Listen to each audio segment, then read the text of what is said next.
Fala galera, beleza? Sejam muito bem-vindos ao Eu Também Podcast. Eu sou Rafael Salia, aqui do meu lado, meu parceiro, o psicólogo Gui. Fala pessoal, acabou de apagar a luz ali. Acabou de apagar a luz.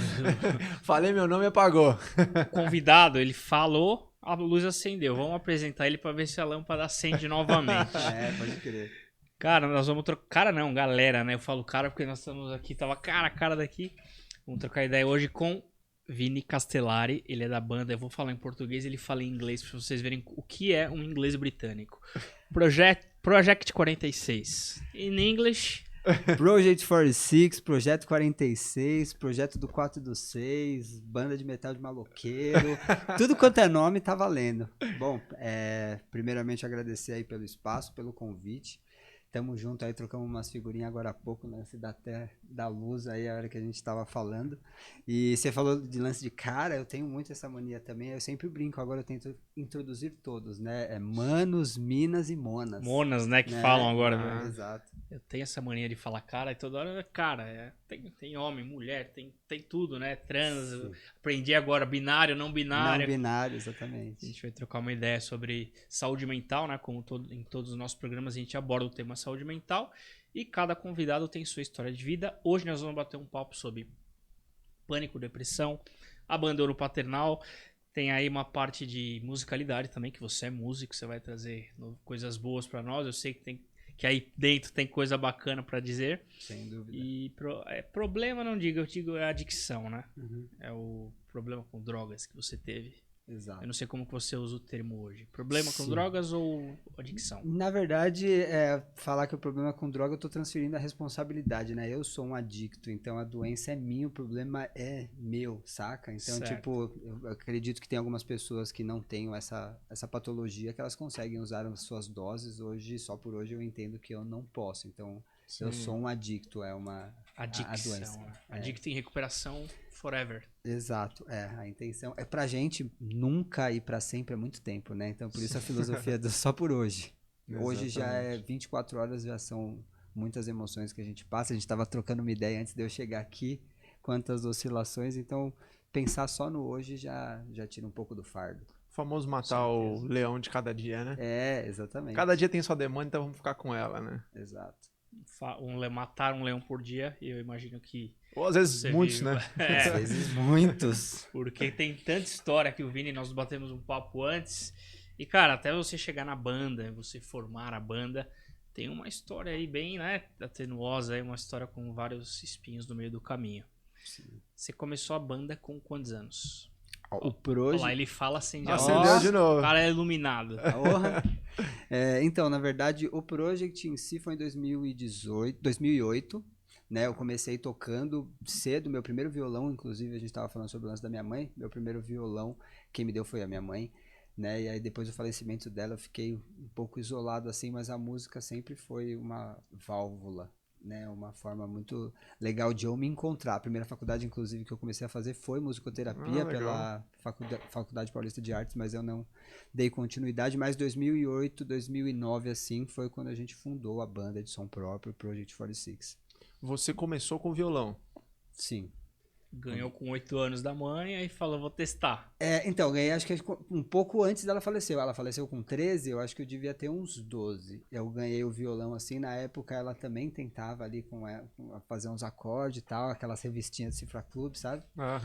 E... Nossa, eu lembrei agora, comentando isso, tem algumas vezes que a cabeça, conforme o tempo limpo vai passando, vem aquela imagem exata de eu descendo do carro. Ela tinha um Premium carro. Da Fiat, eu tô ligado. Tá ligado?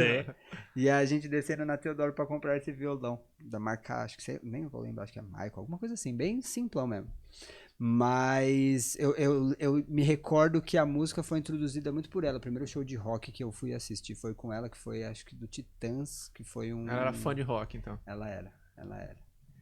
Então, pra mim sempre teve muito unido, né? E na época que aconteceu o falecimento, eu dei uma desencanada, né? E aí... aquelas coisas de cabeça de tipo, eu comecei a fazer pestana, não saía pestana, não vou mais tocar. E aí tinha uns amigos na escola, o AD, enfim, um pessoal que trocava ideia comigo, não, mano, pelo amor de Deus, é muito fácil, só que aí a cabeça já começava começar a ter os grilhões, né? Que eu acredito que a adicção não é só o fato da substância, né? São alguns pensamentos que te escravizam. Exato. E aí essa parada de, eu não consigo, não vai dar certo, né? E isso acaba Você vai se acometendo. boicotando. Exatamente. Na psicologia a gente até chama de bloqueios mentais, né? Uhum. Ou crenças limitantes. São algumas crenças que a gente acredita por algum, né? Por algum motivo, e que vira ali uma crença que a gente passa a enxergar a vida com aquela lente ali, nos limitando de várias coisas, né? Eu parei na pestana, cara. Eu na pestana não passei, Nossa, cara. também me Pestana e dedilhado ficou no... embaçado. Deixou um guerreiro no caminho.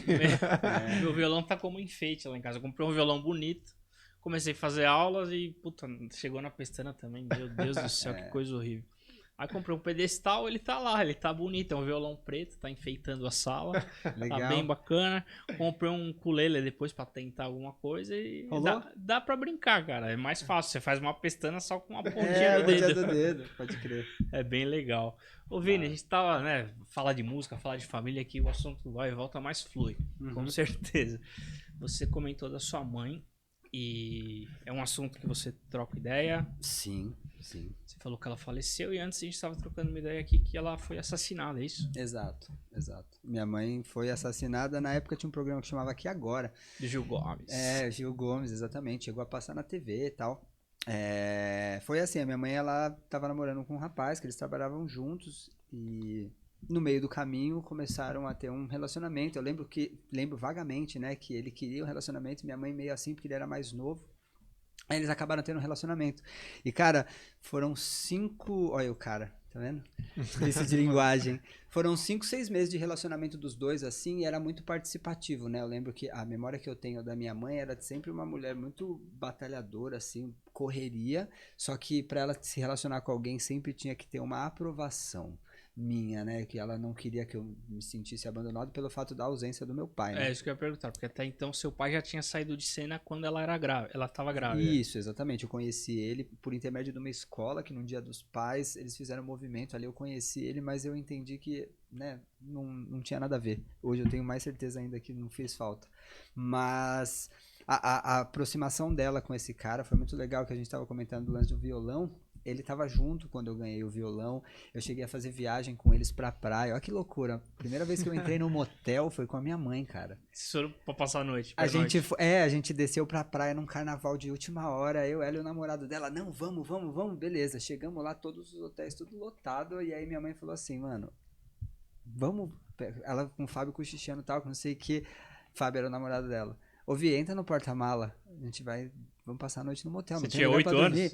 Não, 12. 12 já? 12, Tá. Na verdade, eles começaram a namorar um pouco antes do falecimento, né? Foram 6 meses de namoro e até o que aconteceu. E aí você ficou com 8 anos marcado na cabeça, né? 8 anos é o violão. Tá. E aí... E aí, foi um fim de semana muito massa. Porque eu lembro... Eu já tava com o violão, a gente desceu pra praia e tal. E ele... É um casal muito discrepante, assim. Minha mãe era mó branquela e ele negro bem forte, assim, sabe? Tipo, ele com a bermuda laranja, minha mãe com os negócios meio coloridos. E eu olhava e falava, puta, que massa. Então, tipo, eu tenho memórias, assim, pouco tempo dos dois juntos, mas, tipo, muito significativas. Assim, sabe? Boas lembranças. Boas lembranças. Que você tá falando aí. Exato. É bem legal recapitular isso mesmo. Aí caíram pra dentro do motel os três, você no porta-mala. Eu no porta-mala, Foi muito legal porque, tipo assim, foi tipo uma aventura. E eu sempre falo, caralho, mano, eu entrei no porta-mala. Oh, desculpa o palavreado. Eu entrei num motel e eu sou menor, tal. Eu tinha 13 anos, né? 12, 13 anos. E aí, óbvio que, né, não aconteceu nada. Sim, só tô querendo dizer que foi foram uma pra pernoite, dormir. exatamente. Claro. Mas a minha mãe tinha a cabeça bem desconstruída, assim. Depois de velho, eu conheci umas amigas dela e quis conhecer, né, um pouco mais da história dela, como que minha mãe era de personalidade, para entender até as minhas raízes, porque como eu não tenho tanta proximidade com meu pai, muitas pessoas falaram que minha mãe era aquela pessoa que, mano, entrava num lugar e não passava despercebida, assim. Que chamava ela atenção. Energia, contagiava, sim. Que legal. Muito massa. E aí foi acontecendo do relacionamento e tal. Uhum. E aí ela faleceu, foi assassinada.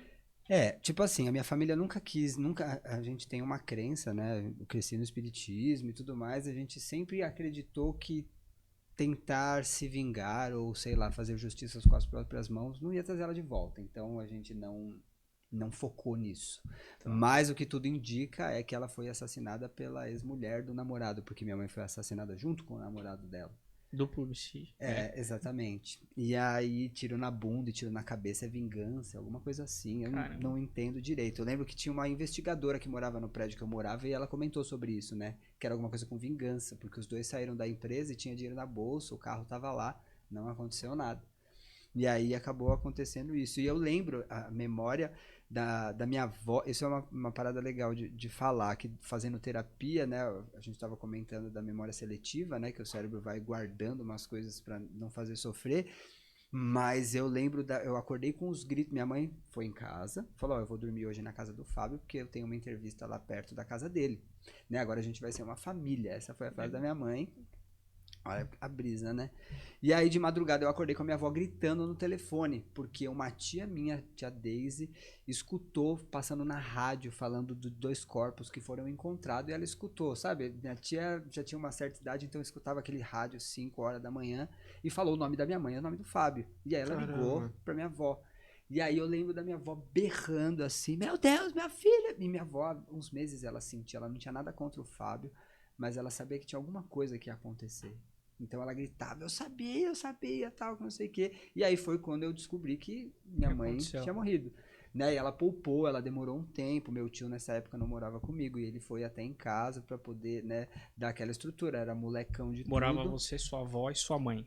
Eu, minha avó e minha mãe, isso. Tá. Meu tio morou com a gente até os 8 anos, depois ele se casou. E aí depois do falecimento da minha mãe, ele veio morar conosco de novo. Certo. Imagino que você deve ter sim, uma criança, mas com 13 anos de idade já entende as coisas, né? Os porquês da vida, ou tenta saber. Você continua indo na escola, a vida normal. Violão, escola, a avó, continuou tudo. Na verdade, não. Na verdade, tipo, quando ela faleceu, assim, que nem eu tava comentando um pouco, eu entrei num estado meio que de choque, assim. Eu não chorava e não queria que minha avó chorava. Fazendo terapia, lembrando de algumas informações, tipo, eu não acreditava que aquilo era possível. Em alguns momentos eu andava na rua e ficava procurando, tipo, minha mãe vai aparecer, ou ela tá escondida. Tipo, um estado de negação onde a cabeça me aplicava várias coisas para que eu não entrasse no processo de luto, né? Então, tipo, até eu chegar na depressão mesmo, na barganha e tal, tipo, a negação foi eminente em muitas áreas da minha vida. Mas depois eu comecei, né, fingir que tava tudo bem, né? Hoje entendo, né, que eu fingia que tava tudo bem, queria sair. Eu lembro que uma amiga minha fez aniversário no fim de semana seguinte do falecimento da minha mãe. E aí minha avó falava: não, como que você vai numa festa? Sua mãe acabou de falecer. E aí, não, tá tudo bem, eu vou, tal. E eu não lembro qual que era o meu sentimento, eu só sei que eu não queria ficar. Acho que talvez era uma fuga de lidar com aquela situação de, tipo, estar em casa e falar: mano... De entrar em contato com os conteúdos ali, né? Exatamente. E foi na festa? Não. Minha família não Acho que não tinha caído a fichas, né? Não. Se é que existe isso. Cara, eu vou dizer que eu acredito que eu sofri o meu processo de luto da minha mãe na minha internação, velho. Anos Agora, depois? Agora. Eu entendia que minha mãe falecia, mas eu sempre entrava naquele lance de remoer, de ficar, né, num sentimento meio que negativo, tal. Tem uma música do Project, inclusive, que chama Navala, que ela não fala exatamente sobre o falecimento da minha mãe, mas fala muito sobre como eu enxergo a música, né? O Rafael Yamada quem fez a parte lírica, né? Mas a minha ideia era justamente sobre isso, uma situação onde houve um assassinato, onde houve a morte, mas não teve a vingança, que prefere viver com a tristeza, mas nunca como um assassino. Sim. Né? Porque muitas vezes eu fui questionado: você não teve vontade de se vingar? Quer ir atrás, descobrir. Acho que deve ser a pergunta que todo mundo faz, né? Exatamente. E hoje, né... Você nunca teve essa vontade? Nunca tive essa vontade, nunca me passou pela cabeça, assim, óbvio que eu tive meus momentos de revolta, assim, que nem eu comentei, né, minha mãe faleceu quando eu tinha 13, quando eu tive 15 anos, quando eu entrei nos 15 anos, eu tive aquela época, desculpa o termo, do foda-se, tudo, não importava ninguém, eu faltava com respeito com as pessoas na rua, com senhora de idade. Revoltadaço, sabe, ainda era da época do Jackass. Não. Então eu me sentia representado por aquele bando de louco que, tipo, tava pouco se fudendo pra tudo e pra todos, na verdade, né? E que eu, inclusive, assisti o o episódio que fala do... como que é o nome? Suicidólogo. Suicidólogo, exatamente. Então, de várias maneiras diferentes, antes de entrar uma substância química em mim, eu tive essa minha vontade de me matar numa loucura, né? Sendo insano, aquela busca de atenção, porque o abandono precoce da minha mãe também, eu queria arranjar várias formas diferentes de ser o centro das atenções, de tipo ter uma atenção, um afeto, um carinho e tudo mais. E, enfim, essa época do foda-se foi muito difícil para as pessoas que estavam ao meu lado. E eu tenho amigos, isso é uma das paradas que eu acho muito massa de falar, que eu tenho muitos amigos de muitos anos que passaram por várias fases difíceis, assim, que viram o enterro da minha mãe. Eu participei do enterro de familiares deles, né? Mas que me falam que essa época dos meus 15 aos 17 anos foi a época mais insuportável. Não dava pra conviver comigo, porque eu era realmente Revoltado. o Tasmania, tá ligado? Onde eu chegava, eu fazia o inferno, velho. Você saía na mão, arrumava treta? Ah, não, pior que não era de treta, não, mano. Eu acho que era uma maneira de um Jackass mesmo. Exatamente. Você e queria chamar causar. atenção. Exatamente. Chamar atenção. Hoje eu acredito que seja isso, né? Sem contar que dentro dessa, falou de algumas fases do luto, né? Aham. Tem a fase da raiva, né? Dentro do luto, né? Que a raiva vem, que a gente, né? Que você falou da negação, a raiva, né? E todo esse processo de elaboração, né? E você então conseguiu sentir, elaborar esse luto agora, depois da...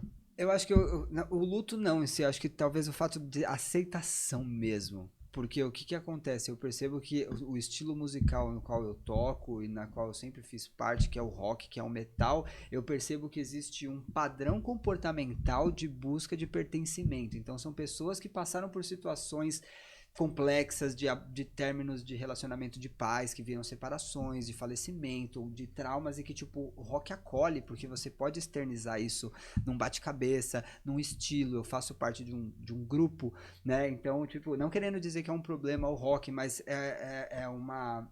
Eu enxergo como uma base... Ajuda quem... Uma ajuda, exatamente. Quem tá buscando. E eu consegui entender que também o tocar esse estilo, tocar guitarra nesse estilo me fez condicionar a minha raiva para uma coisa construtiva. Né? Porque as letras elas abordam isso, o instinto, o propósito da banda é de levar mensagem para a galera, né? Uma mensagem de reconhecimento contra lances políticos, fala sobre impunidade, desigualdade social e tudo mais, mas de uma forma muito agressiva. Né? Então, tipo, a gente brinca que um show do Project, por exemplo, é tipo uma sessão de descarrego. Que a galera sai assim, tipo, a gente tem o ritual do off-death, né? Que separa o público. Só que ao mesmo tempo é muito acolhedor, porque a maioria dos shows que acontece, o cara derruba o celular, chega no vocalista, ó, caiu um celular. Ó, o cara cai no chão, a galera abre, levanta e ajuda. Não vai chutar até desmaiar o cara. Não. Então, tipo, é como se fosse um ritual, uma dança mesmo, né? Vamos dizer assim. Só que ao mesmo tempo existe um respeito, porque as nossas letras pregam sobre isso, né? A gente fala sobre isso. A Navala mesmo, onde fala sobre o acidente, onde fala sobre o sequestro, onde fala sobre a morte, expressa sobre isso. Então, eu acredito que isso é uma forma de amor sem falar de amor. Tá ligado? Quando você não precisa matar alguém, sim, é porque existe uma centelha de alguma coisa boa ali dentro de você. Porque às vezes a gente tem vontade de esganar, né? Aí com 15, 17 você revoltado e tal, Jackass da vida, e você começou a banda nessa época? Um pouquinho depois, assim. Tá. Tipo, eu comecei tocando cover. Comecei com... Já era cabeludão assim? Então... Essa é uma parada bem louca que não tem a ver com o nosso assunto, mas tem a ver com a parada do não binário. Lembra que a gente estava comentando um pouco antes? Quando eu era novo, a minha mãe faleceu, eu comecei a deixar meu cabelo crescer. Então ela queria que eu fosse pro Rock in Rio em 2001, quando ela morreu. E foi uma meta, quando a gente tocou no Rock in Rio, eu coloquei como uma meta que um dia eu ia subir naquele palco em respeito à minha mãe. E eu comecei a deixar meu cabelo crescer nessa época. E aí com 16 anos eu cortei o cabelo. Mano, eu entrei numa depressão absurda. Absurda, porque eu não me identificava. Então, tipo, a gente tava falando sobre não binário, só pra eu poder dar uma pincelada, até pessoas trans mesmo, quando não se identificam com o órgão, ou então com o seu estereótipo e tudo mais, eu nunca consegui me enxergar sem cabelo. Eu fiquei com uma depressão absurda. Então, eu deixei o cabelo crescer de novo. Porque eu olhava no espelho e falava, meu Deus. E aí eu acredito... Você não se reconhecia? Exato, exato. Então, tipo, isso não tem a ver diretamente com sexualidade, mas tem a ver com o lance do gênero. Por mais que o cabelo comprido não tá ligado ao homem ou à mulher, era uma coisa que, independente do rock ou não, eu não me identificava olhando no espelho sem cabelo. Então, sempre, às vezes, entro no dilema. Será que eu corto, será que eu não corto? E eu lembro dessa sensação que eu tive de falar, caralho, Não!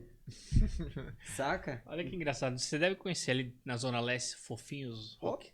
Qual é? Eu moro lá perto. Eu passo às vezes lá, vejo os tiozão, tá, sei lá, 70 anos por aí.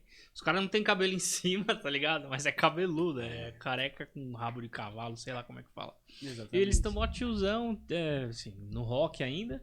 E eles mantêm o estilo deles, todo de preto e tal. Você vê que o cabelo é só atrás mesmo. Faz parte da identidade. A identidade. Né? Exatamente. O que eu quis dizer não tem nada a ver com o lance de ser não binário ou ser, entendeu? É sobre o lance da identificação, da aceitação de como você, né, se imagina, qual que é o estereótipo que você se olha no espelho e você se sente mais à vontade. É o que esses caras devem se... Olha no espelho e fala, eu sou o cara do rock há não sei quantos anos, meu cabelo ainda é comprido e tal, apesar de estar branco. É isso que eu imagino, né? Apesar de estar um pouquinho só, mas tá apesar de só ter atrás. A lembrança fica. É. Né? Com certeza. Da hora. Então, com que idade foi que você começou a banda? Você falou que foi um pouquinho depois, então, dos... Com 18, 19, eu comecei com cover, né? O Project 46, o nome Project 46 é porque a gente era um cover de Slipknot. Então, tipo, a gente começou participando de um festival que tocava vários tipos de cover, né? Na época era o Caio, que é o vocal do Project, o Gui Figueiredo, que era o batera, que foi o primeiro batera do Project também. E aí era um concurso de 1000 bandas, ia ganhar uma gravação, ia ganhar uma grana. 1000 bandas? É.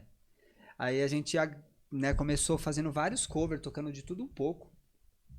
Até o momento que a gente falou, pô, vamos tocar um Slipknot, tava curtindo pra caramba. E rolou legal. Aí a gente começou a procurar na internet e tinha um site que vendia as máscaras idênticas. A gente falou, mano... Aí a gente foi começando a chegar na final. E aí, nas 4, 5 últimas apresentações, a gente era o cover de Sleep, mas com 5, não tinham todos, né? A gente fez os macacão, comprou umas camisas pretas, silcou, fez tudo bonitinho. O pai do Gia soldou uns bagulho pra ficar como se fosse as percussão do Sleep mesmo. Caraca. E aí a gente ganhou o concurso. Uau. Você já começou ganhando aí, já começou a mudar a vida, né? Sim, porque a gente começou a fazer viagem, começou a tocar pelo Brasil todo. E ganhava grana? Ganhava. A gente entendeu isso como uma responsabilidade e mais ou menos um know-how. A gente tocou 2 vezes no Cover Nation da MTV, não sei se vocês lembram, do Marcos Mion. Claro. E aí, enfim, isso deu uma puta bagagem. O Gia já tocava, ele teve cover de Pantera, Sepultura e tal. E tipo, eu era o número 4 e o Gia era o número 6. E aí a gente falou, mano, vamos parar de gozar com o pau dos outros, vamos fazer nossas músicas. Que é esse número 4 e número 6? Cada integrante do Slipknot tem um número. Tá. E aí eu representava o número 4 e o G era o número 6. Tá. E a gente falou, mano, vamos fazer as nossas músicas, vamos começar um projeto e tal. E aí ficou Project 46. Por isso que originou o nome, certo. Entendeu? A bagagem como Slipknot cover pra gente trouxe a vontade de fazer... Antes já tinha, né? Mas inspirou a gente pra fazer as nossas músicas autorais. Parada. E aí nasceu o Project, onde a gente colocou toda a força ali do som autoral, com uma mescla de tudo que a gente já tinha escutado, tinha ouvido. A gente era da época do Casar, lembra? Pra baixar música? Tá, sei. Sempre, mano, escuta essa banda. Conhece não sei o que. Você tem quantos anos, Gui? 31. 31. Mas então mais ou menos a mesma geração. E aí isso deu um puta alicerce. Demorava um dia pra baixar a música, né? Nossa. E quando você colocava ainda. Quando eu colocava Pantera e aparecia vídeo de putaria. Era a banda. A banda Pantera acabava sendo vídeo pornô. Vídeo pornô. Cara, e vocês começaram a viajar o mundo? Com 18 anos, mais ou menos? 20? Não, o Project a gente começou bem devagarzinho, assim. A gente, como já tinha uma base dos locais onde a gente tocava como cover, a gente falou, pô, a gente tá com uma banda de som próprio e tal, aí que fizemos umas fotos promo, fizemos um clipe. A banda sempre foi muito independente, então, por exemplo, acabou que a gente entrou cada um em uma área onde subsidiasse também a banda, porque é tudo muito custoso, né? Então, o primeiro clipe quem fez foi o Caio, ele fazia faculdade de rádio e TV, e aí a rádio e TV, ele meio que dirigiu o clipe, falou, tem um estúdio lá na faculdade, em Morumbi, se não me engano, vamos lá, vamos gravar, vamos produzir a gente, e a gente produziu, a gente começou a gravar as músicas, tipo, a ideia era ser só eu e o Jean, né, mas como os caras já tocavam com a gente acabou se tornando uma banda. Dupla de rock seria? Não, na verdade a gente queria gravar o projeto, tá. cantando, tocando baixo, tocando batera, né? Hoje tem bastante, Vital Remains, por exemplo, é uma banda de uma pessoa só. O cara grava tudo, entendeu? E o lance do Project inicialmente era isso, só que a gente era novo, fazia faculdade, trabalhava. Então falou, puta, mano, vai ficar meio difícil. E aí o Gui e o Yamada, que hoje é baixista do Claustrofobia, tá morando lá em Los Angeles com os caras. A gente começou a tocar junto e o Caio sacou da primeira música a letra. Ele falou, mano, eu tive uma ideia, que a gente chamou eles pra assistirem, né, ver a gente tocar. E ele sacou de uma letra e a gente falou, puta, é isso. Aí chegou essa época de gravar um clipe, de fazer as coisas, e tudo a gente mesmo, né? Nós mesmo produções. Porque não tinha como subsidiar, não tinha como financiar, e aí a gente começou a viver daquele sonho, nunca voltado a dinheiro, era tipo os moleques que se conheciam na escola, eram os brother mesmo que vivenciava vários rolês, fazia tudo junto e falou, puta, essa é a essência da banda. E aí sim, a banda começou a crescer, depois de fazer shows nos locais que a gente tocava como cover, começamos a ser chamado como banda de som autoral, sim, porque a gente já não tocava cover, então tinha os eventos, tipo, na época, Glória, Envy Dust, e aí a banda começou a se engajar tanto num rolê que era mais emo, ao mesmo o Glória tempo não era uma rock. uma pegada mais emo? Então, é mais ou menos, o Glória, assim, os caras são amigos pessoais, inclusive um dos álbuns eu emprestei um cabeçote PIV 6505 pra eles, tipo... Devolveu? Um álbum... Devolveu, claro. Tá bom. Eles têm um álbum que umas paradas mais pegada, mais pra metal, mas tem umas músicas que são mais chiclete. Atrás era mais, né? mais melancólico, Sim, vamos dizer assim, né? Emocore. E aí o Project começou a se encaixar tanto com os shows de banda de heavy metal, com as bandas de som mais pesado, né? Mais conservador, vamos dizer assim, tanto com essa leva de som emo e tal. E o segundo álbum da gente foi meio que isso, pra provar que a gente era uma banda desgraceira. Então o álbum é tipo, mano, Satan Ghost. É metal pesadíssimo. Parecendo velho falando, é metal pesado, mas é um metal, sim, o quê? Agressivo, vamos tá. dizer assim, o que seja feito à nossa vontade. É um álbum que traz muita... É o nome, que seja feito à nossa vontade. Exatamente. E aí ele aborda muito tema político, a Erro Mais 55, que é a nossa música mais famosa, assim, batemos 1 milhão agora no Spotify, tá quase 2 milhões no YouTube. Ela aborda várias coisas falando sobre isso, sobre desigualdade social, sobre o problema que a gente tem na construção estrutural do nosso país, a falta de vergonha na cara, governo, desgoverno. Né, tipo, é um álbum atemporal, porque pro Brasil, do jeito que tá, vai demorar um pouquinho pra esse álbum não condizer. E Vini, eu tava vendo os seus vídeos no YouTube, vocês fizeram um baita de um show no México, né? Foi o último, antes da pandemia, né? Foi. Vocês fazem muito sucesso lá fora ou aqui dentro? Mais? Cara, mais no Brasil. Mais no Brasil? Mais no Brasil. O que acontece é assim, o Project, o primeiro trabalho da gente foi em inglês, só que a gente entendeu que a gente tá num país de terceiro mundo. Ao mesmo tempo que a gente toca metal e não tinha tantas bandas que representassem o português, não tem tantas pessoas que entendem. E as nossas mensagens precisam chegar mais em quem tem que ouvir. E aí a gente gravou o álbum inteiro do I Can Do It em inglês, e aí a gente fez um teste em português, e aí fudeu. Falou, nossa, mano, vamos regravar o álbum, não vamos regravar. Regravamos as vozes, tudo em português, e isso fez com que a banda tivesse mais acessibilidade, mais acesso a outras pessoas, a mensagem, né? Então, isso foi um puta divisor de águas, porque a gente tinha muito medo, não tinham tantas bandas que cantavam em português. Porque aqui no Brasil você conta nos dedos, assim, e eu perguntei fora do Brasil de sucesso, porque o Sepultura é uma puta de uma banda. Sim. E nas entrevistas lá, é o Andreas, né? Que ele chama. Andreas, ele fala que ele faz mais sucesso fora do Brasil do que aqui. Mas eles cantam em inglês também, né? E cantam em inglês, Exato. O português pra gente fez com que a banda hackeasse espaços que não tinham. Então a gente começou a tocar em festivais onde não tinham tanto metal, tanto rock. A gente chegou a fazer show com o Alceu Valença. Tipo uns eventos específicos assim, né? Onde tem uma gama de diferentes nichos, né? Então o Project começou a atingir essas pessoas principalmente pelo lance da afinidade, porque as letras que a gente traz abordam muito o que a gente vive, visões pessoais, mas que fazem parte do todo. Né? Então, quando as pessoas ouvem, elas se sentem inspiradas, elas se sentem representadas. Então, por exemplo, a música Se Quiser teve uma polêmica com a Globo, que o Paulo César, que é o jogador de futebol americano do Corinthians Steam Rulers, pediu o Project e os caras colocaram a música da Tânia Mara. Nossa. O cara fez 3 touchdowns, que é tipo 3 gols, e ele podia pedir uma música. Pede a música. E aí ele falou, pô, tem uma música do Project 46, eles cortaram o nome, né? Só falaram se quiser. Tem uma música do Project 46 que fala sobre alcançar seus objetivos, o milagre não vem, você tem que ir atrás. Mas Tipo, por que eles deram esse boicote? não sabemos. Não sabemos nem se foi um boicote ou não encontraram, por mais que, né, o Google Uma tá aí. diferença do Project for Tanema. Então, mas aí a gente O famoso não Miguel. pra não entrar em Miguelzaço. controvérsia, porque na época, assim, o bagulho azedou, a gente não tinha tanta parcimônia como tem hoje, né? O negócio viralizou na internet, então o Cauê Moura, o PC Siqueira, uma par de gente falou, Globo vetou, tal. E aí, o que a gente fez? A gente entendeu que o futebol americano tem pouca visibilidade, assim como o metal. A gente gravou um clipe com os caras do futebol americano. Então, isso, cada gancho desse, o cara que joga futebol americano no Brasil não tem tanta visibilidade, de vez em quando consegue uma exposição, um spot num programa como esse.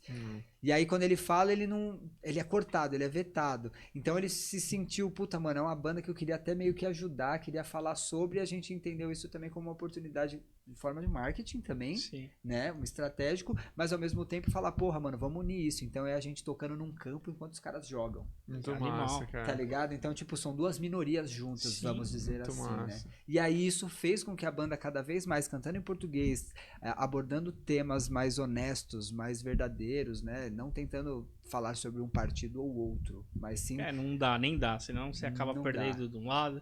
eu acho que, na verdade, a minha opinião é que tem que falar, né? Se você não tem um Tem que lado, pôr o você já dedo, tem claro, lado. Tipo, eu sou dessa opinião, né? Eu eu sou viado, não tem nem como eu mentir quem eu, né, odeio. Mas tudo bem, o problema é dele. Que um dia ele acorde desse sono da morte. Ô, mano, você falou que Fala sou aí. viado e tal, e rock and roll e pá. Você sofreu muito preconceito principalmente no meio da música, vai. Cara, na Antes disso, vamos voltar. Você falou que pegava umas minas na época de escola. Sim. E aí, você namorou com menina, com mulher e tal? Sim, na Isso. verdade a maioria dos meus relacionamentos foram com mulher, Certo. né? E aí foi uma fase de transição, na verdade, que eu me descobri me apaixonando por um amigo. E aquilo pra mim foi um negócio muito difícil, porque eu me senti um traidor. Como eu falei desse estado de negação que veio com o falecimento da minha mãe, acho que várias áreas da minha vida eu fui negligenciando. Então, tipo, eu encontrei a galera tal e tava fazendo parte daquilo, até o momento que eu comecei a sentir afeto de uma forma diferente e com a outra pessoa também tinha uma certa reciprocidade. Mas que depois de um tempo acabaram acontecendo algumas coisas, mas isso pra mim foi um choque. Porque quando eu estava com mulher porque eu realmente queria. Só que eu não imaginei que eu pudesse ser bissexual. Eu falo assumidamente que eu sou gay, mas eu não sei se amanhã eu vou ficar com uma mulher. Né? O meu namorado é não binário e tá mais pra trans. Então eu posso ser pansexual. Né? Eu acho que o fato só de eu ter falado abertamente é justamente para não ficar nessas entrelinhas. Porque eu não tive um guitarrista que era viado e que falava que era viado e que eu falasse, porra, mano, eu me sinto representado. Então, tipo, não tem que estar nas escondidas, não é um crime, não é uma deficiência moral. Então, quando eu falei abertamente sobre sexualidade, foi justamente pra isso. Pra que eu pudesse, sei lá, inspirar as pessoas, porque eu não vou fazer ninguém virar viado. Mas talvez uma pessoa que tenha um negócio, um sentimento dentro dela, ou lance com problema com droga, de falar abertamente, as pessoas se inspirem. Porra, tem uma pessoa que passou por isso. E eu não preciso ser que nem os caras lá do passado que morreu, né? Sexo, drogas e rock and roll. Isso daí levou um monte de artista, um monte de herói. Tá ligado? Então, a pequena parcela de ser um cara que tem um pouco de visibilidade, eu me sinto na responsabilidade de falar com transparência. E não é fácil, né? Mas ao mesmo tempo é a verdade. Qual que é pansexual, cara, que você falou aí? Pansexual é uma pessoa que pode se relacionar com qualquer outra pessoa. Ela pode se sentir, sentir afeto por uma pessoa trans, por uma pessoa não binária, por uma pessoa gay, por uma pessoa lésbica. Não é o gênero ou o órgão genital que faz com que a pessoa goste de outra. Né? É um ser humano que se relaciona com outro ser humano. Por isso que não é bi. O bi é sempre... O bi tá sempre ligado ao homem e à mulher. Né? Aí o pan é mais...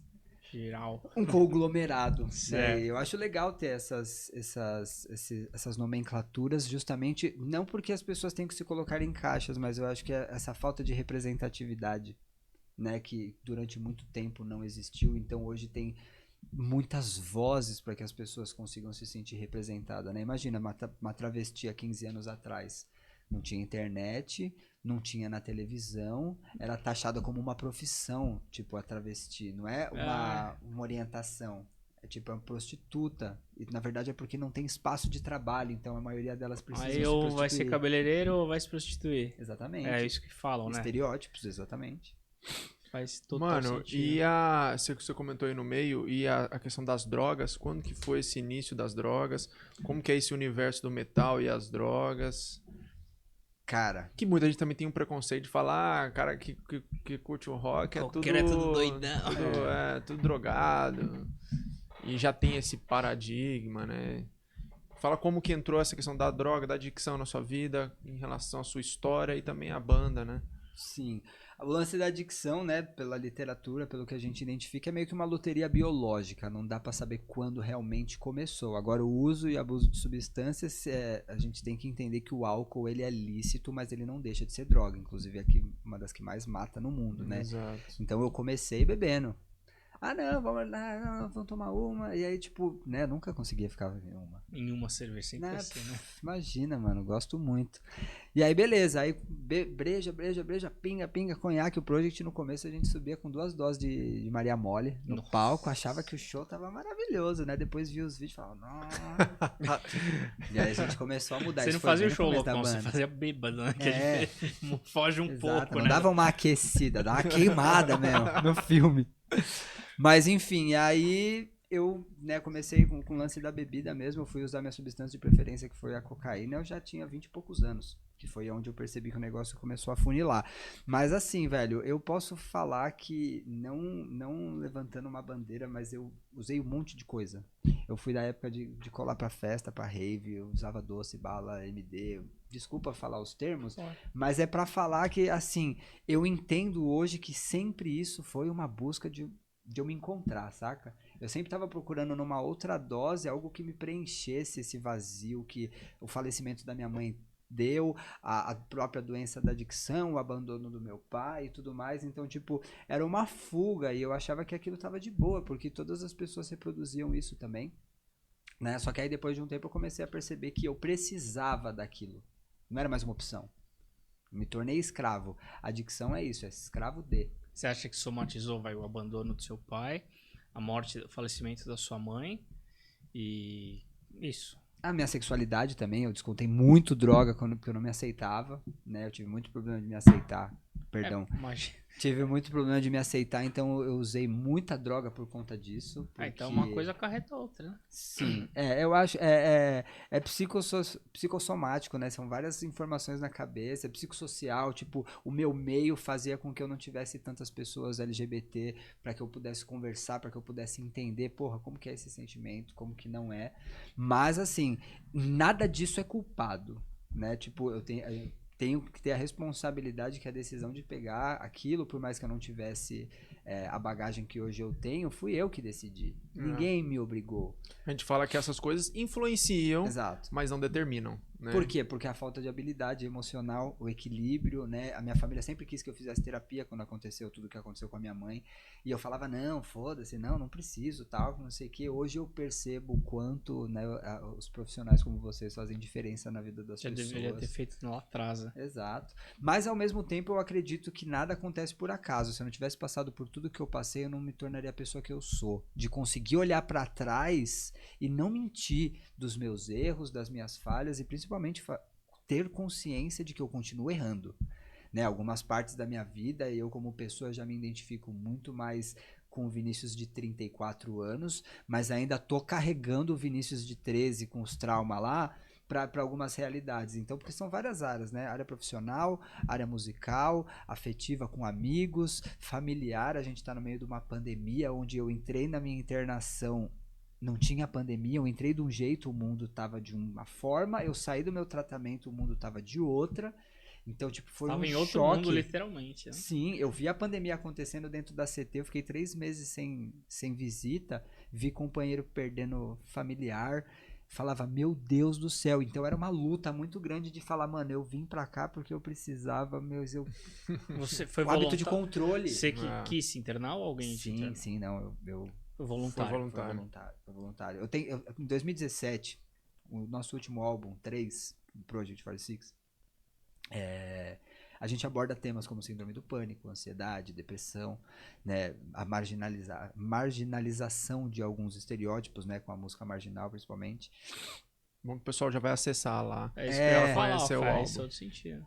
E aí, essas músicas, tanto o instrumental como as letras, elas foram compostas no primeiro momento que eu pensei em me internar. Porque o que acontece? Em 2016, quando o Rafael Yamada, que eu comentei que tá hoje no Claustrofobia, o último show dele, eu não fiz um show de despedida. Foi quando eu entendi, eu já estava tentando arranjar uma forma de parar e tal, fazendo terapia, tomando remédio e tal, mas ainda não tinha chegado a informação do que é adicção, né?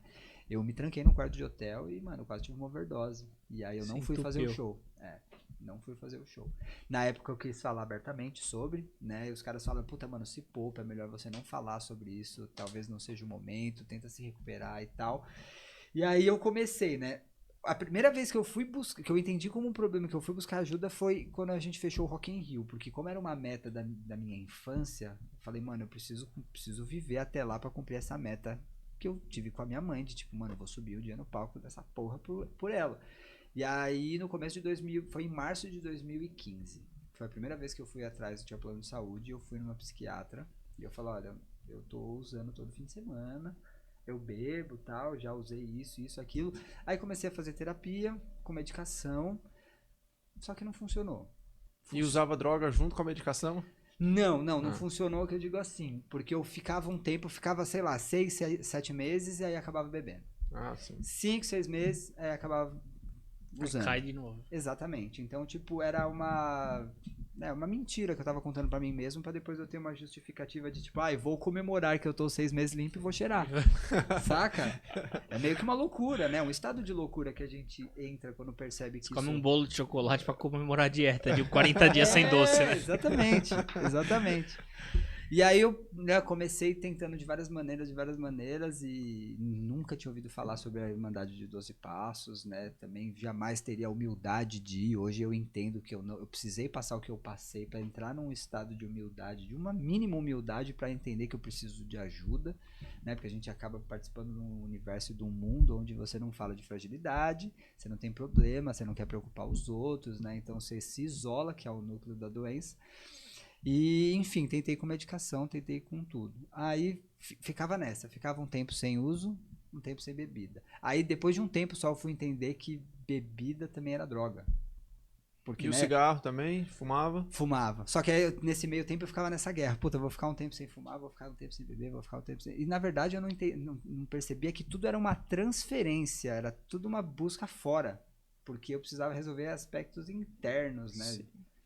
E isso pra mim sempre foi muito difícil, tipo, olhar pro espelho da alma mesmo e olhar pra mim e falar, mano, você precisa parar, você tá ficando louco. Tanto que um pouco antes de eu me internar, eu queria morrer, né? Eu já pensei em pular, cheguei a pensar muito em suicídio, de pular da janela de casa. E foi um despertar espiritual mesmo, que um dia tava tocando violão, e aí me veio esse pensamento. Porque em 2017 eu não me internei, né? Só retomando ali onde eu tava falando, em 2017 eu não me internei numa clínica, foi o tempo que eu fiquei mais sem uso, assim, né? 1 ano, quase 2 anos, sem programa. Eu me internei com os caras pra compor o 3, que aborda todos esses temas, né? Então, tipo, ficava compondo, escrevendo, fazendo riff, dentro da sua casa. Na casa do Jean, na casa do Beto, que é o batera, né? E dentro de casa. Tá. Mas aí eu cheguei a visitar uma clínica, não me senti confortável, e eu falei, mano, eu vou tentar mais uma vez. Aí foi onde o 3 aborda bastante desses temas, e não só pela minha vivência, porque tem letras do Rafa, que é o antigo baixista, o Caio mesmo, né, a letra de Rédeas, né, que fala de seguir os próprios sonhos e tal. Então ele mexeu muito com as outras pessoas e mexeu comigo também, ao ponto de quando eu recaí, eu falei, mano, eu vou começar a guardar dinheiro, que eu vou me internar, porque eu não vou conseguir. Né, eu não falava pras pessoas. Os moleques da banda eram os únicos que eu trocava uma ideia assim, tipo, e a minha família também, eu falei pra eles desde 2015 que eu tinha problema. Só que eu ficava tentando, porque eu ficava 5, 6 meses, aí voltava. 6, 7 meses, essa vez do 3 foi o que eu fiquei mais tempo, quase 1 ano quase 2 anos, na verdade. Hoje eu não fico me apegando mais isso, né? Como eu vivo um dia de cada vez. Mas eu percebo que várias vezes eu tinha justificativas para os meus usos, né? Então, tipo, os problemas, que nem eu falei, o lance da minha mãe, o lance do meu pai, o lance da sexualidade, problema no trabalho, problema não sei o quê. Tudo é uma transferência. A responsabilidade, a única coisa que eu consigo mudar sou eu. E aí, quando você começa a fazer esse exercício, é por isso que, né, hoje eu consigo enxergar com uma magnitude maior e parece que cada dia, cada tempo limpo vai ficando mais difícil as coisas, porque se você tem a habilidade de resolver com um, você vai ter 2. E aí vai ficando mais difícil, a fase é chefão, né? E cara, tenho certeza que quem tá em casa muita gente vai se identificar com o que você tá falando, porque a própria pessoa passa por isso, ou tem um filho, um irmão, um cunhado. Sim. E pode ter certeza que você vai atingir bastante gente pro lado do bem. E eu vou aproveitar e pedir para você se inscrever no canal, porque semanalmente a gente fala sobre saúde mental.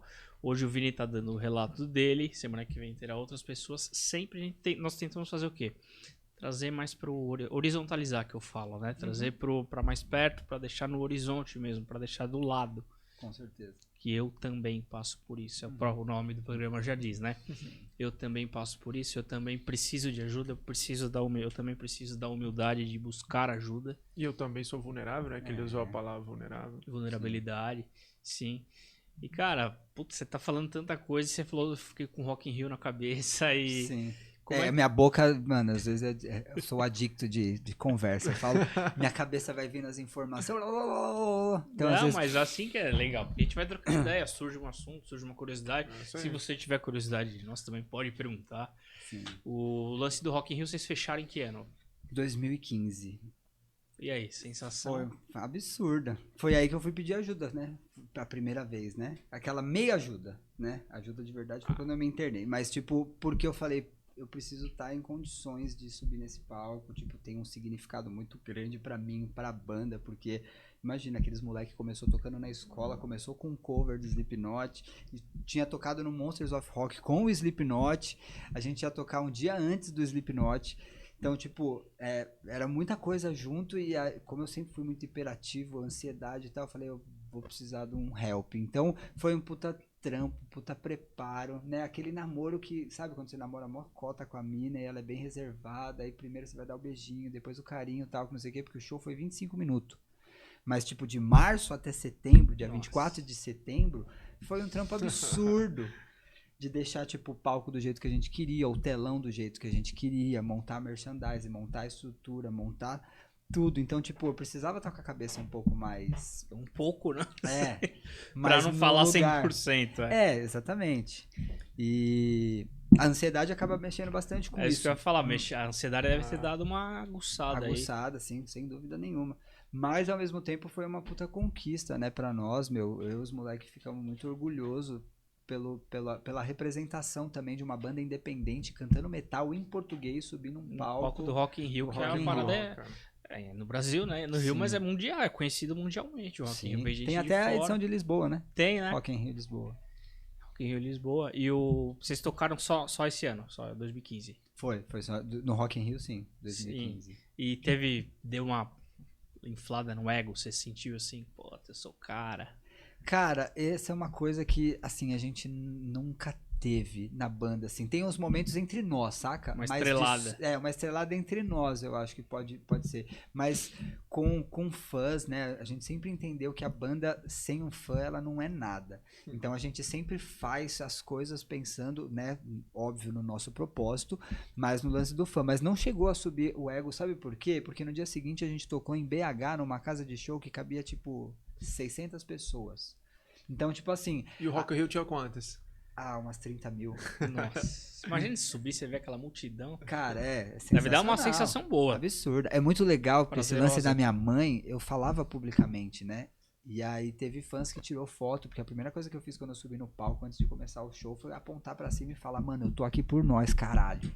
Show. Tá ligado? E o fã ver isso é uma forma dele também colocar as metas dele ir atrás das coisas que ele acredita, né?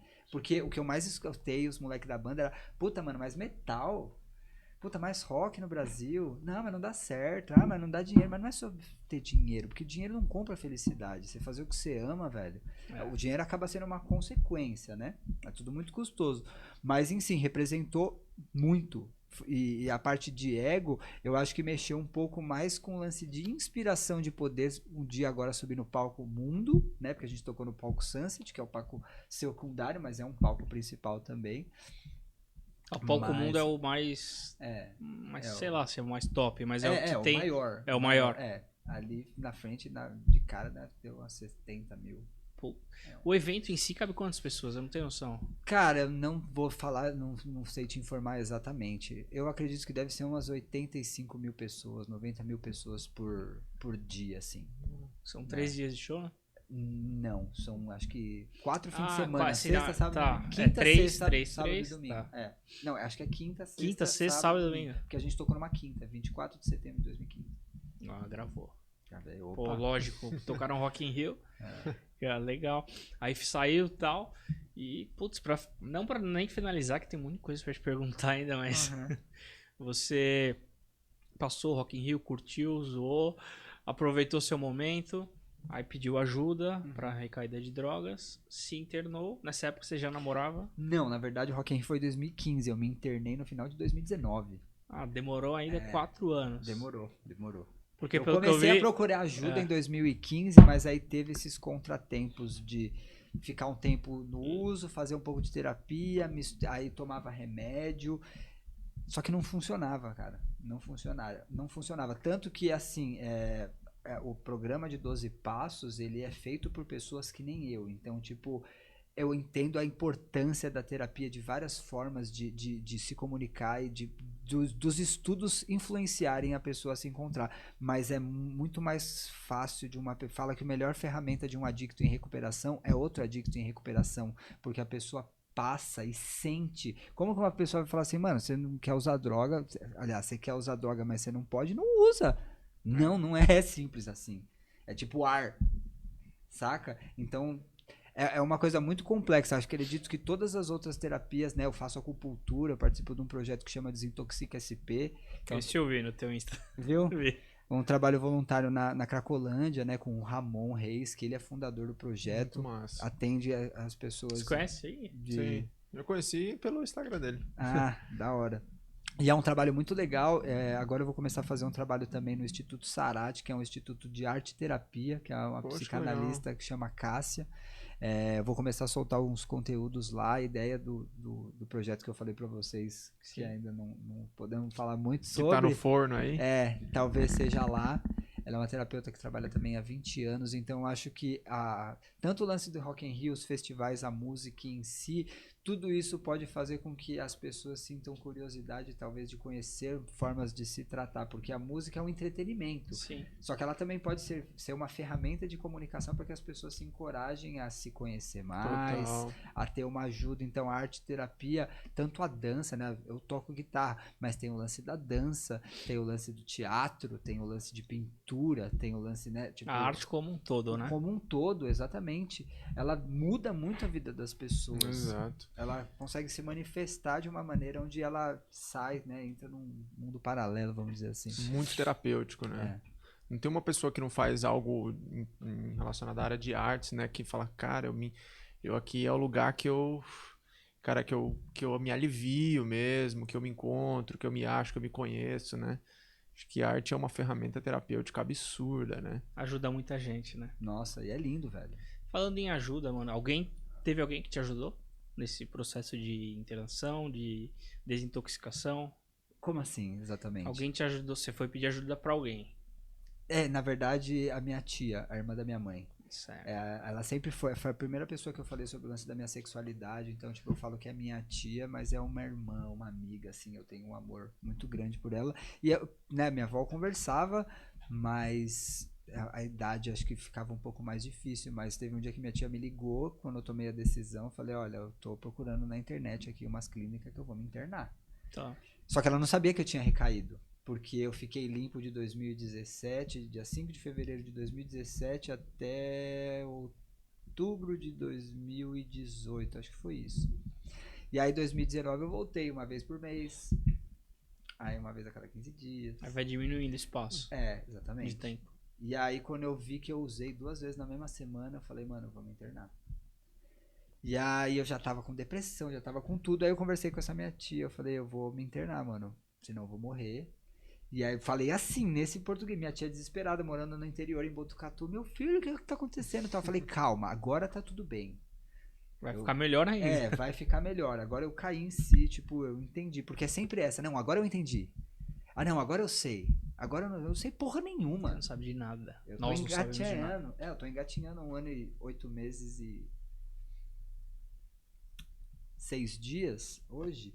Tipo, eu tô engatinhando, eu tô começando a ter notícias reais sobre mim agora, né? Tipo, depois de um tempo que você entra, você está abstinente da substância, você começa a se deparar com as suas percepções, né? E aí na minha conversa com ela, ela me falou do Eduardo, que é o dono da clínica Sobre a Mente, que é uma pessoa que também é um adicto, né? Ele também passou por esse processo, e o meu tio de Botucatu, que é o esposo da minha tia, o irmão dele também teve uns problemas. E eles, então, né, minha família, o lance da caridade, eles têm a família do meu tio tem uma instituição com crianças com problemas mentais. Então, tipo, o irmão dele foi tratado dentro desse lugar. Falaram assim, você não vai numa clínica, você vai começar a trabalhar com criança deficiente, e aí você vai ter uma nova percepção de vida. Que legal. E aí ele tá limpo aí há algumas décadas. E esse Eduardo, que é o dono da clínica, ele toca guitarra também. Ele Sobre a músico. Mente? Sobriamente, Sobre a- clínica terapêutica. Pô, da hora, quem Vou deixar o link aí, depois qualquer coisa vocês colocam fica lá. na cidade de Conchas. Conchas, São Paulo. Exato. E aí, conversando com a minha tia, ela falou, o Eduardo, ele abriu recentemente uma clínica, ele passou pelo mesmo processo, ele passou por uma clínica que é bem truculenta, né, uma clínica compulsória, ele viu algumas coisas bem assim, né, e a vida dele também mudou bastante. Ele falou, eu vou fazer um espaço diferenciado. Né? Então é uma clínica que não tem subsídio de fora, nada. Ele e a família dele montaram, colocaram Recursos próprios.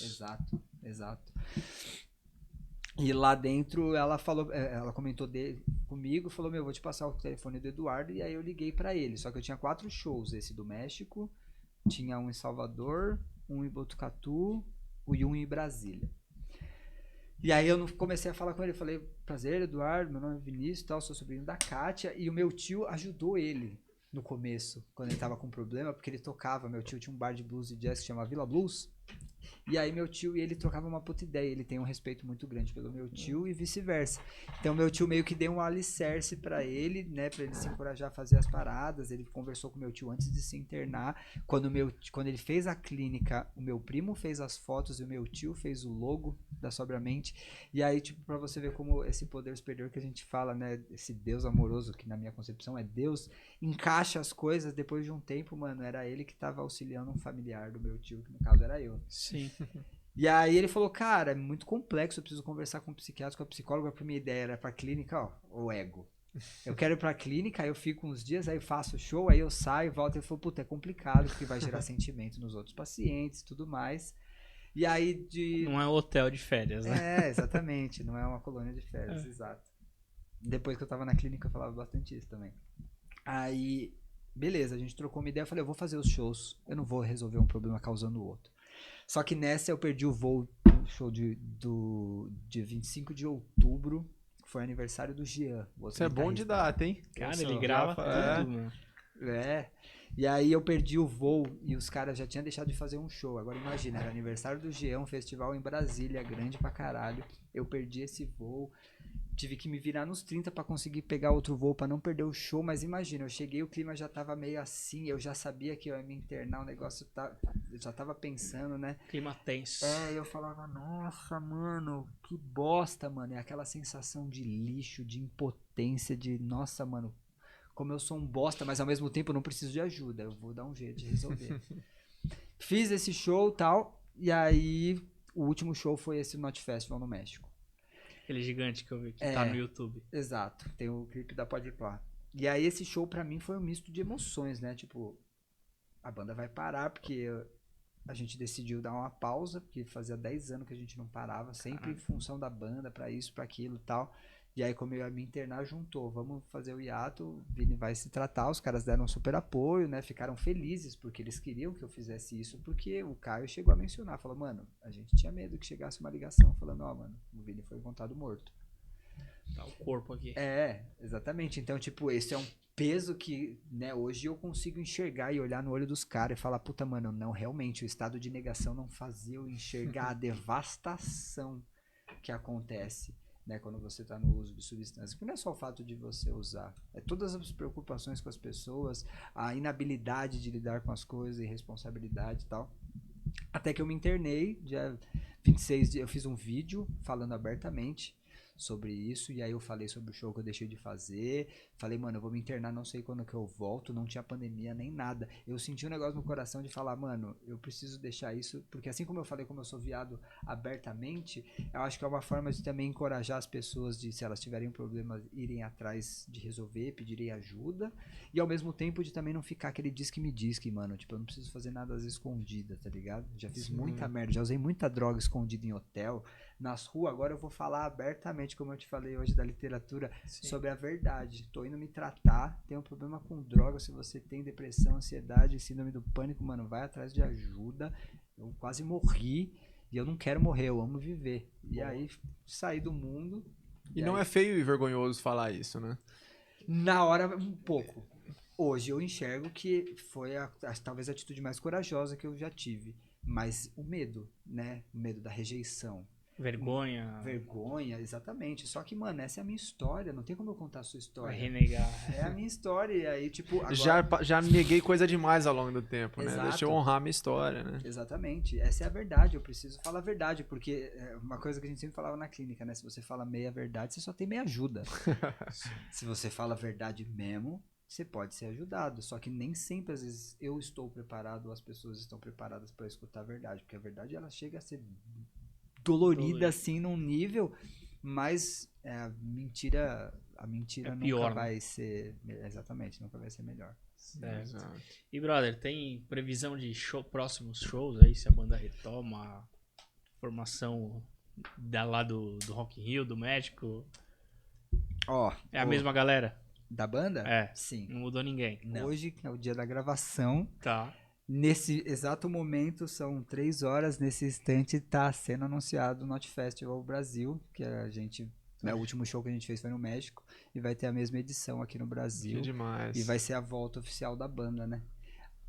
Se Deus quiser, vai em 2022. Ah, em 2022. Tá. 2022. Animado? Já vou ter 3 anos limpos, se Deus quiser, já vou estar com uma outra cabeça, outro condicionamento. A gente já tá voltando aí, compondo coisas novas, usando também a voz como uma ferramenta de conscientização pra galera. Não vamos perder o peso, mas, mano, vamos fazer com que as cabeças se abram. Animado? O pessoal da banda tá animado? Tamo, velho, tamo porque, querendo ou não, essa era uma das coisas mais gostosas, assim, né? Eu não usava sempre, eu bebia, óbvio, né? Mas a substância de preferência em show eu evitava porque eu ficava insociável, né? As pessoas normalmente ficam muito comunicativas, blá, blá. Eu não, eu virava um casulo, eu não conseguia falar. Então, tipo, o contato com o público sempre foi muito massa.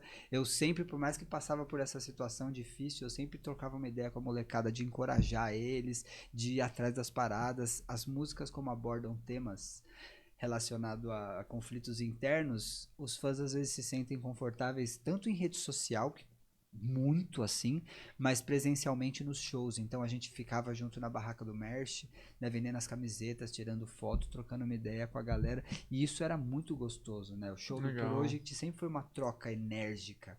Tipo, nosso ritual ali no palco, se não tivesse os fãs, mano, não é a mesma coisa.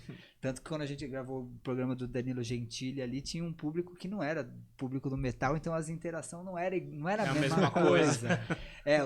Os programas que a gente grava, assim, tipo live, essas coisas que não tem público, é óbvio que a gente curte, que a gente pira tal, que não sei o quê, mas a troca com aquela vibração. Exato, é uma coisa que é muito especial, assim, e poder voltar, né, hoje com uma outra cabeça, entendendo, tomando as medidas, né, porque querendo ou não, acredito que em 2022 a pandemia já vai ter pelo menos se estabilizado, eu com 3 anos limpos, se Deus quiser, e eu com também, certeza, né, não dá pra falar só Deus, a responsabilidade é minha. E você? Eu também, exatamente. Show. Vai ser massa, sim, e não sabemos o que acontece. Tem algumas coisas que é foda que não sei se pode falar, mas esse ano ainda não acabou, então possivelmente vão ter algumas coisas que mais pra frente vão ser anunciadas, relacionado ao Project. Para acompanhar, para achar o trabalho de vocês, YouTube, Instagram, como é que faz? Tudo Project 46, tanto Spotify, YouTube, no Instagram é Project 46 _oficial. A gente está em todas as plataformas, tem CD à venda na Galeria do Rock, tem a nossa loja virtual, que é loja.project46.com.br. As nossas redes sociais pessoais também, a gente está sempre divulgando todos os trabalhos que a gente executa, né? Tem os shows ao vivo, enfim. Nosso canal eu acho que é a melhor forma das pessoas entenderem do que eu tô falando, dessa energia ao vivo. Excelente. Muito irado, cara. Project 46 é Project 46. Tá? No português, Project. Project. Metal soco na cara, a gente sempre coloca. Show de bola. Ô Vini, antes da gente terminar, qual é a mensagem que você deixa especial final aí pra galera que tá assistindo, que curte você, que tá no nosso canal, que curte, que amou esse papo, que eu curti pra caramba esse papo. Certeza que o Rafa curtiu. Que o Rafa curtiu também. Deixar uma mensagem final pra galera que às vezes tá passando ou experimentou, ou tá experimentando alguma coisa que você compartilhou da sua história toda. Sim. Deixa Do qual é a tudo, mensagem? desde lá da sua mãe, homossexualidade que você falou, né? Isso. Sexualidade, perdão.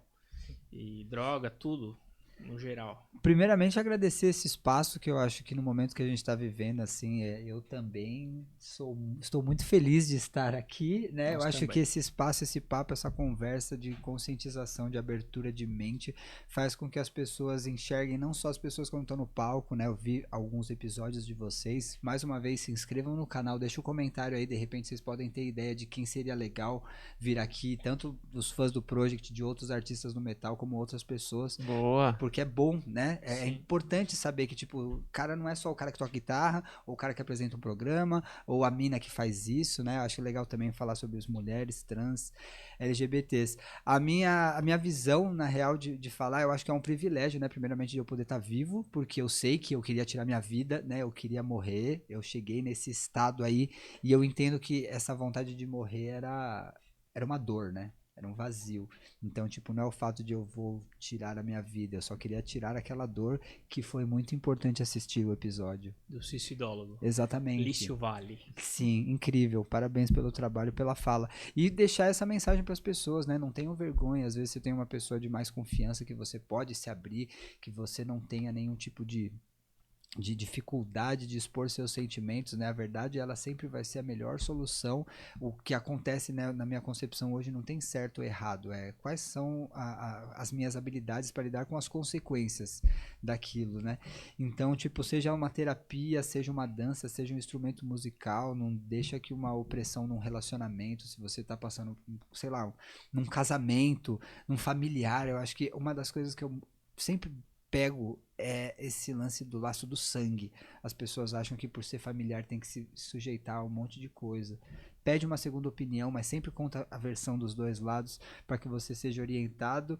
E é isso, meu. Acho que a vida é um constante descobrimento. Eu tô tendo notícias cada vez mais verdadeiras sobre mim mesmo. Tô desconstruindo vários pensamentos, várias visões. Eu também tô nessa busca aí junto com vocês. Espero também um dia ser um terapeuta e poder ajudar, principalmente falando sobre a minha história, né, e fazendo com que as pessoas se sintam estimuladas a viver seus sonhos, as suas verdades e, né, tá preparado pra dor, né? A gente sempre falava, mano, eu te desejo muita dor e sofrimento, porque é quando a gente cresce. É meio duro escutar isso, mas, mano, é uma verdade.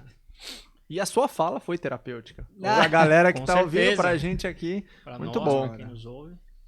Isso aí. Isso aí. Galera, obrigado pela atenção, obrigado por nos ouvir, obrigado pelo Vini também, pela aula que você deu aqui, aula de vida, experiência de vida.